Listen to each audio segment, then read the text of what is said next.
Hey there, do you ever get that feeling with your English? You've learned the grammar, your vocabulary is pretty good, but when you actually speak, something just feels a little bit off. Well, today we're going to close that gap. We're moving from just sounding correct to sounding completely natural. Does that sound familiar? You can put together a perfect sentence, grammatically speaking, but you have this nagging feeling that a native speaker just wouldn't say it that way. This is super common. It's called the intermediate plateau, and it can be really frustrating. But don't worry, that's exactly what we're going to break through today. So here's the good news. Getting past this stage isn't about learning thousands of new words. Not at all. It's about getting a feel for a few key ideas. Think of it like this. You already have all the building blocks. Today, I'm just going to hand you 3 simple keys that unlock the door to putting them together like a native speaker. Okay, so here's our plan. We'll start by moving beyond basic grammar, then we'll get into our 3 keys, sounding more natural with word pairs, nailing your pronouns, and talking about time the right way. And finally, we'll lay out a clear path for you to practice. Right, so the biggest insight here is that fluency isn't about memorizing more and more rules. It's about training your ear for what just sounds right. It's about the natural flow of the language, where words and ideas just seem to connect effortlessly. Let's jump into our first key, which is all about something called collocations. Honestly, this is one of the biggest secrets to sounding less like a textbook and more like a real person. It's all about using those word combinations that just click. So what in the world is a collocation? Well, think of them as words that are best friends. They just love to hang out together. These aren't grammar rules exactly, but if you use the wrong combination, it's an instant signal that English isn't your first language. Here's a classic example for you. You can do a lot of things, and you can make a lot of things. But in English, we always make a decision. Always. You would never, ever hear someone say, do a decision. There's no real logical reason for it. That's just how it is. And it can get even more specific, especially when you're talking about achievements. For example, you can gain experience or gain knowledge. That sounds fine, but you can't gain a medal. For a prize like that, you have to win a medal. Using that right pairing makes you sound so much clearer. What's really cool is how these different verbs pair up with different kinds of successes. You achieve a goal you've worked for. You overcome an obstacle that was in your way. You fulfill an ambition, which just sounds so satisfying, doesn't it? And you can only break a record. Getting these pairs down is a massive shortcut to sounding fluent. And this idea goes for whole phrases too. You should really just learn these as one solid chunk. You don't do a business. You run a business. You don't say a joke. You tell a joke. And you don't just meet a challenge. You rise to a challenge.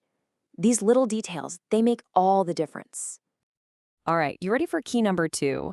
Now, this one feels a little more like a grammar rule, I know.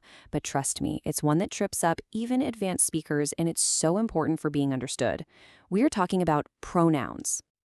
So the basic idea is pretty straightforward. Subject pronouns, they're the ones doing the action, like she likes coffee. Object pronouns, they're the ones receiving the action, like John called me. Simple enough, right? But here's where it gets a little tricky. Okay, I want you to imagine this. You're at home and you hear a knock on the door. From the other side, someone asks, "Who is it?" How do you answer? What's the natural, everyday thing to say? Your old textbook might tell you one thing, but what people actually say is totally different. The answer is, it's me. Now, 100 years ago, a strict grammar teacher would have told you to say, it is I. But honestly, nobody talks like that anymore. It sounds way too formal. The unwritten rule is this. After the verb to be, so after words like is or was, you just use the object pronoun. It's me.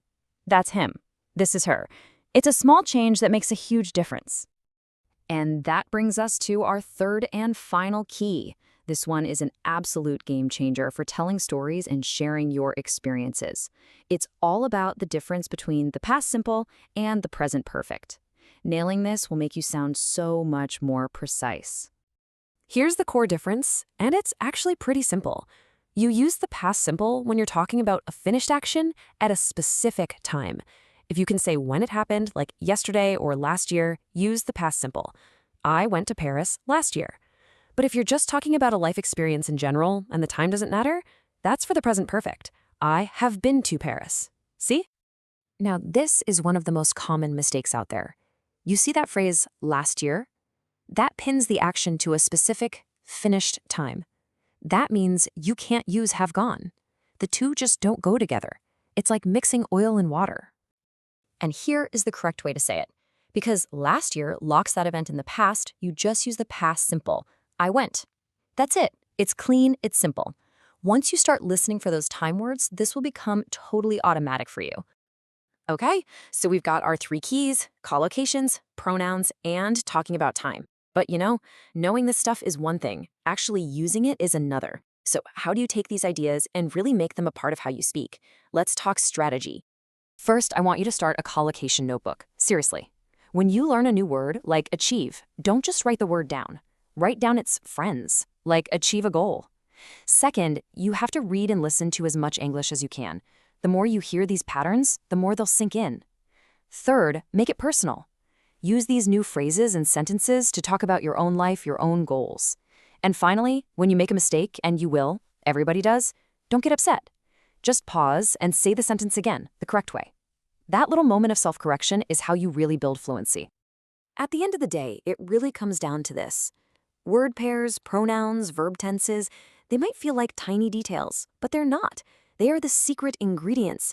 They are what separate English that is just correct from English that sounds truly natural and fluent. They show your listener that you don't just know the language, you feel it. So as we wrap up, I want to leave you with a little challenge. Think about a goal that you have right now, something you're really working on. How can you describe it using what we've talked about today? Maybe you want to achieve a dream, or maybe you need to overcome a challenge. Go ahead and try it. This is your first step on the path to not just speaking English, but truly making it your own. Thanks for tuning in.